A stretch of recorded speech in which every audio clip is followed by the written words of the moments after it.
revoici pour le 26e jour du challenge de Mars. Aujourd'hui, nous allons dessiner une danseuse. Je lance le chrono et on y va. Tout d'abord, nous allons regarder son centre de gravité. Alors, on voit que c'est plutôt basé sur le côté gauche. Donc, on va faire un trait vertical côté gauche. Je vais mettre, comme d'habitude, un trait horizontal pour le sol, un trait en hauteur pour le haut de la tête, et on voit que la main arrive à peu près au même niveau que la tête. Une fois que tout ça est fait, je vais essayer de chercher sur mon image où se trouve la moitié. Et moi, je remarque qu'en fait, le haut de la hanche, ma hanche est donc de travers, le haut de ma hanche ici arrive en fait à la moitié de ma hauteur entre le haut de ma tête et mon pied. Alors, une fois que j'ai tout ça, donc je vais pouvoir placer, hop, la moitié. Ouais, je pense que c'est quelque part par là. Une fois que j'ai ça, je vais donc placer ma hanche, mais j'ai besoin de savoir au niveau de la largeur comment je vais pouvoir faire ça. Tout simplement, sur l'image, je vais regarder la largeur de ma hanche et je vais essayer de trouver en hauteur, est-ce qu'il y a quelque chose qui peut m'aider. Je remarque qu'elle est légèrement plus petite. Si je devais calculer exactement, je diviserais en 3 cette partie-là et je prendrais 2/3. Tac. Et là, j'ai la largeur de ma hanche. Pour l'inclinaison, tout simplement, la hanche qui est ici arrivera au genou qui est là, d'accord, qui est à peu près aux 2/3 de ma partie. Donc, ça fait automatiquement ma hanche est ici et mon autre hanche, elle est quelque part par là. Donc, j'ai directement l'inclinaison qui se fait. Comme je disais, mon genou, lui, va apparaître quelque part par ici. Ça paraît assez vertical au niveau de ma cuisse. Là, on a un grand raccourci, donc je vous le rappelle, le raccourci, on garde la largeur, mais pas la hauteur, d'accord ? Une fois qu'on a ça, on cherche l'inclinaison de notre pied. Et en fait, on va remarquer que verticalement, par rapport à nos repères, on va se trouver à peu près ici au niveau des orteils. On va juste générer une petite pente juste pour arriver à la cheville. Et une fois qu'on a ça, on a l'inclinaison suffisante pour arriver à notre genou. Donc là, on a notre jambe qui est placée. Maintenant, on peut aussi commencer à se dire qu'on va pouvoir placer juste le genou qui est ici. Donc moi, je vois en fait, je vois pas le genou, mais par contre, je vois quand est-ce que mon tissu en fait va connaître un changement de direction.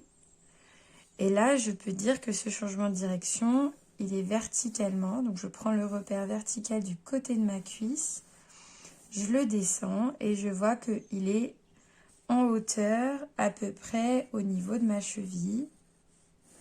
Ouais, voilà. Donc, je vais arriver sur quelque chose qui ressemble à peu près à ça. Et bien sûr, après, ça vient toucher tout ça. Mais là, j'ai pas encore assez d'informations pour placer ma jambe. Je vais monter. Alors, vu que ici, donc j'ai ma hanche qui est placée là. Là, je vais avoir donc le début du ventre. Et en fait, le dos qui va être un petit peu plus arrondi et étendu de ce côté-là. De ce côté-là, je vais avoir le creux. Donc, en fait, j'ai le galbe de la fesse et de la hanche qui se fait. Et après, en fait, le ventre commence un petit peu avant. D'ailleurs, on voit que par rapport à la cuisse, peut-être pas à ce point-là d'ailleurs, c'est pas du tout collé sur le côté. On est bien sur le milieu de notre cuisse, voire même légèrement sur le côté gauche. On a une forme, voilà, arrondie qui vient se placer jusqu'à notre bras. Pour bien placer ce vide, cette hauteur de vide, je vous conseille de regarder peut-être par rapport à la hauteur de la cuisse ou à la hauteur du genou. Donc, je prends vraiment du dessous du bras jusqu'à la partie de ma hanche et je viens vérifier que effectivement, de mon genou jusqu'à ma hanche ici en hauteur, donc en vertical, j'ai exactement la même taille. Voilà. Une fois que j'ai ça, je me rends compte que mon épaule, que moi je vois à gauche sur l'image, est légèrement plus haute que l'épaule qui est ici, du coup. Donc je vais pouvoir dès maintenant commencer à placer un rond pour mes épaules. Là, bien sûr, j'ai le dos qui vient s'arrondir, hein, donc comme je disais tout à l'heure.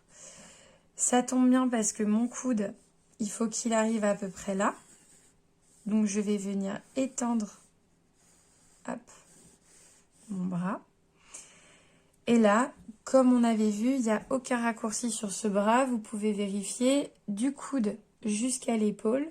J'ai, hop, j'enlève donc bien sûr la taille de l'épaule. Donc je prends en fait du coude jusqu'au dessous de bras. Et c'est égal à mon avant-bras. D'accord? Donc moi, je prends du coude jusqu'à mon sous-bras. Tac. Et là, c'est égal à mon avant-bras. Donc là, je vais me retrouver avec le poignet qui est quelque part par ici. Cette partie-là est horizontale. Donc pas la peine de se prendre la tête. Bien sûr, la main paraît cassée. Et on a les doigts. Donc comme d'habitude, hop, la paume descend. Et une fois que la paume est dessinée, on va avoir les doigts qui vont venir vers le bas. On change de direction. Là où j'ai mon poignet, juste au-dessus, je vais avoir mon coude et ma main qui va se lever. Alors, c'est pas vertical, donc vous pouvez tracer juste ce trait pour vous aider, mais l'idée, c'est vraiment d'aller vers le côté droit, en haut à droite. On va garder la même taille pour ces deux bras. Donc, mon poignet arrive quelque part par ici. Ma main, elle vient comme cela. Et bien sûr, j'ai les doigts qui sont cassés, donc comme pour cette main-là. Je vais pouvoir juste commencer à me donner une épaisseur. Et là, donc, j'avais dit que j'avais l'épaule qui est là.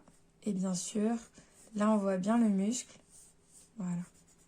J'ai quelque chose comme ceci. Une fois que tout ça est placé, là, je remarque donc la clavicule. Et puis, je vais avoir la tête. On remarquera que le cou, l'arrière du cou, paraît presque sur cette épaule-là. Bien sûr, il va y avoir les cheveux, tout ça. Le cou n'est pas très grand non plus, donc ne vous faites pas avoir. On va avoir un trait comme ceci.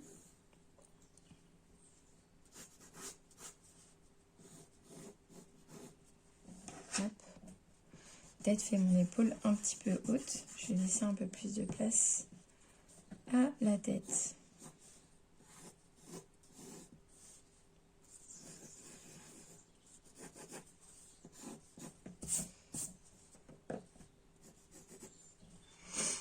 Je vous répète, on peut prendre la moitié du torse pour vérifier si la tête est bien placée. Voilà. Et là, mon cou est plus comme ceci. Donc, comme quoi les inclinaisons, c'est important. Ça ne va pas donner exactement le même aspect. Je vais pouvoir placer donc la poitrine qui est ici.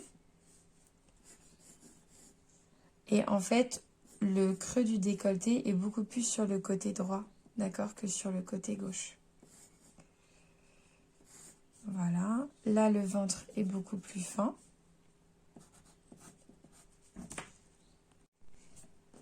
Je vais pouvoir gommer donc, cette petite partie-là.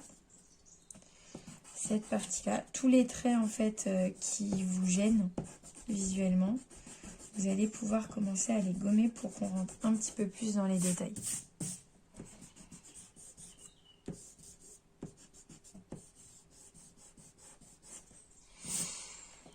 Donc, la poitrine, le ventre.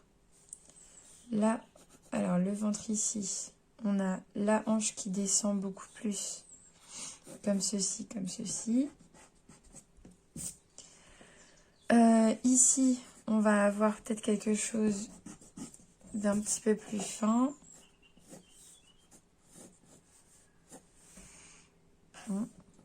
Plus vertical là. Pour ma jambe, on avait bien dit que ici, j'avais le point de changement de direction au niveau du vêtement. Et là, en fait, ça va nous aider. C'est-à-dire que moi, la cheville, je la vois, si je remonte verticalement, à peu près à ce niveau-là. Donc, ma cheville va être ici.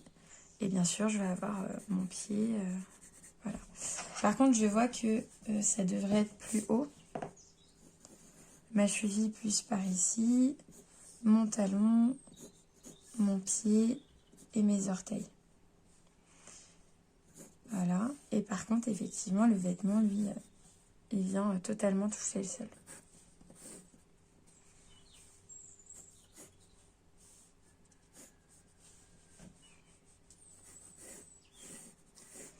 Ok. Une fois qu'on a tout ça, on va pouvoir commencer à placer tout avec un stylo. Donc stylo, feutre, enfin quelque chose qui ne peut pas être gommé. Je vais commencer par la tête. Donc ici, je vais avoir mon oreille. Là, je vais avoir mes yeux. Ma bouche. Hop, je vais descendre un petit peu le menton. Voilà, j'ai l'avant du visage. Les yeux, tac. Je vais avoir le cuir chevelu qui va être par là. Les cheveux sont attachés vers le haut. Donc juste, je fais en sorte que tous les traits aillent vers le point d'attache. Et une fois que j'ai ça, je vois deux grands traits se faire, hop, comme ceci.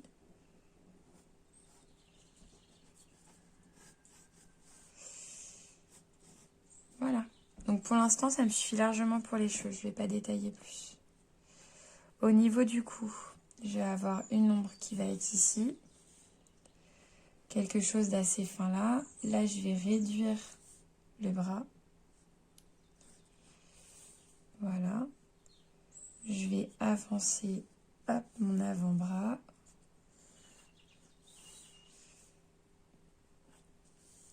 Ok. Une fois que j'ai ça, je vais pouvoir placer tous les détails que je vois au niveau de ce bras-là. Donc bien sûr, les formes, les arrondis, les pointes, peut-être au niveau du coude. C'est pas grave si vous vous trompez des fois dans les formes. Vraiment, l'objectif, c'est vraiment d'essayer, sans avoir peur, d'oser juste voilà, tracer le trait. De toute façon, si vous voulez pas garder le dessin à la fin, vous le gardez pas. Mais c'est un très bon exercice pour s'entraîner. Hop, voilà. Ici, on va avoir la paume. On voit un doigt. Et on voit les autres doigts qui sont derrière. Une fois qu'on a ça, on va avoir donc le dessous du bras. Tous les plis des vêtements, vous allez pouvoir les tracer comme on a fait hier. Hein. C'est-à-dire regarder les plis à chaque fois, où est-ce qu'ils sont, comment ils se génèrent. Souvent, en fait, le pli suit la forme, on va dire, la bosse. Voilà. Ça, je vais l'aligner un petit peu plus droit. Ici, je vais avoir le t-shirt qui se finit et qui vient s'arrondir. Là, ça va générer des plis, puisque c'est plié, donc voilà. Là, pareil, on est sur un endroit qui est totalement plié. Donc, automatiquement, ça va nous générer quelques plis. Là, on a notre genou. Et en fait, on est quand même sur un vêtement qui est assez lâche. Donc, on va avoir en fait des formes qui vont être en plus, voilà, des plis supplémentaires au corps qu'on va dessiner. Tout là, on a de l'ombre. Ici, on voit un petit peu de peau. Là, on va avoir la ceinture du pantalon. Et bien sûr, ici, on reprend. Il y a un pli qui est généré là. Voilà. Qu'on pourra dessiner après. Derrière, on a notre tissu.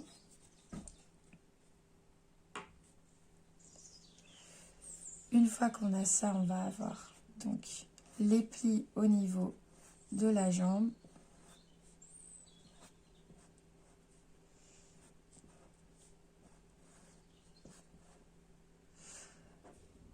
voici un rond, quelque chose de plat.